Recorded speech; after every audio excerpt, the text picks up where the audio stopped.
Okay, well, all right, so the total area then can be put together. The area covered by this object would be the area covered by the two triangles, which is A times B, plus 1/2 of our square, 1/2 C squared. Now there is a well-known formula for area of a trapezoid, and a trapezoid area, if I took this trapezoid and duplicated it and spun it around. So let me draw a smaller version of that. So here's my trapezoid, and this was side length B, this is length A. If I were to duplicate it, then and stick it up here, well, I didn't draw that very accurately. Let's see, I think that needs to be a little shorter. Well, I hope you get the idea. This is length A and that's length B. So if I take this trapezoid and duplicate it, I've formed a rectangle, haven't I? All right, and so we know the area of a rectangle. We can calculate that, and so the area of the trapezoid would be half of the rectangle. Now then, what is the area of this? Well, this side here is A plus B, and so this is A plus B. So the entire area of the rectangle, this area is length times width, and actually it's a square. I didn't draw it very well because it doesn't look like a square, but it would be a square since these are both A times B's, A plus B's rather. Then the area of the two trapezoids would be this. The area of a single trapezoid would be half of that, wouldn't it?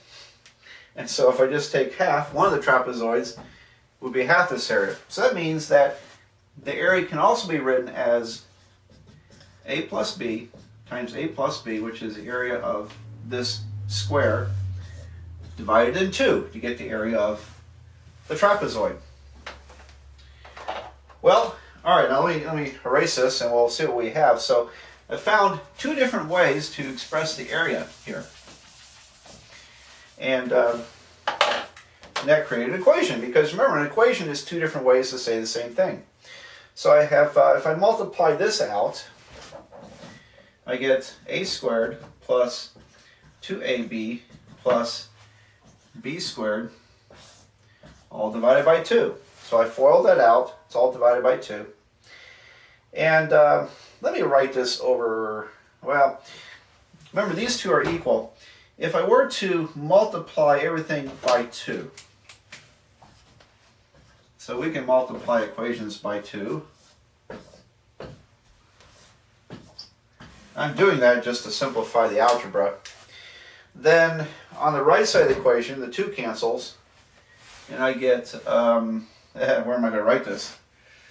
I'm going to have to erase my trapezoid, but we don't really need it anymore. That was used to come up with the algebra equation. So the right side of my equation, the 2 cancels, I end up with A squared plus 2AB plus B squared. On the left side, I've got 2AB. Oops, excuse me. I have 2AB, and then 2 times 1/2 C squared is C squared.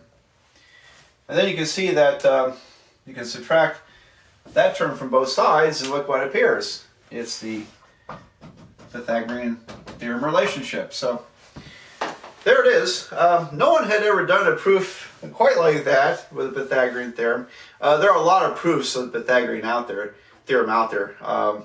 You see varying numbers, around 100, maybe 300, and many of them are like this. So it wasn't that original, but it was original, and it is the only mathematical contribution